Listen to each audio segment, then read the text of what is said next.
దీని వెంటనే వెనక్కి తీసుకురావాలని చెప్పి మేము కోరుతా ఉన్నాం. ఆనాడు కేసీఆర్ పాలనలో కరెంటుకి ఇబ్బంది లేదు, యూరియాకి ఇబ్బంది లేదు, రైతు బంధుకు ఎదురు చూసే పరిస్థితి లేదు, పంట కొనడానికి ఇబ్బంది లేదు. ఇప్పుడు అన్ని బాధలే. పంట అమ్మాలంటే బాధ, కరెంటుకు బాధ. ఇలా 14 గంటల కరెంటు కూడా ఎక్కడ వస్తలేదు. పేరుకు 24 గంటలు. ఏ సబ్ స్టేషన్లో పోయి చూసినా ఇవాళ 14 గంటల కరెంటు కూడా రానటువంటి పరిస్థితి ఏర్పడ్డది. చాలా మంది రైతులకు అక్షరాస్యత లేదు. చదువుకోని రైతులు ఉంటారు, మహిళా రైతులు ఉంటారు, ఒంటరి రైతులు ఉంటారు, విడో ఫార్మర్స్ ఉంటారు. వాళ్ళ పరిస్థితి ఏంది? ఫోనే లేనోళ్ళు కూడా ఉంటారు కొంతమంది. ఫోన్ ఉన్నా స్మార్ట్ ఫోన్ ఉండదు రైతులకు.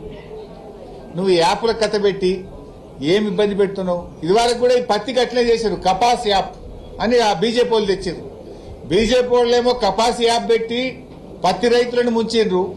కాంగ్రెస్ వాళ్ళేమో ఇప్పుడు ఎరువుల కోసం యాప్ పెట్టి వీళ్ళు కూడా అందరు రైతుల్ని ముంచే ప్రయత్నం చేస్తా ఉన్నారు.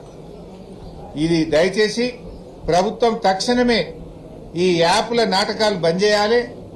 గతంలో మాదిరిగా దుకాణాలలో రైతులకు అవసరమైన యూరియా అందించాలని చెప్పి మేము డిమాండ్ చేస్తా ఉన్నాం. 4 సూటి డిమాండ్లు పెడుతున్నాం ప్రభుత్వానికి. ఈ యాప్లు గీపులు బంద్ చేయండి, నేరుగా రైతులకు గతంలో మాదిరిగా యూరియా అందించండి. నంబర్ 1. నంబర్ 2, రుణమాఫీ కాని రైతులందరికీ తక్షణమే రుణమాఫీ డబ్బులు చెల్లించండి.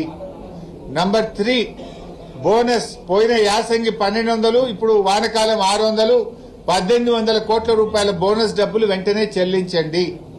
నంబర్ 4, యాసంగి పంట రైతు బంధు ఎలాంటి షరతులు లేకుండా, కోతలు లేకుండా అందరూ రైతులకు తక్షణమే రైతు బంధు నిధులు విడుదల చేయాలని చెప్పి రైతుల పక్షాన్ని డిమాండ్ చేస్తున్నాం.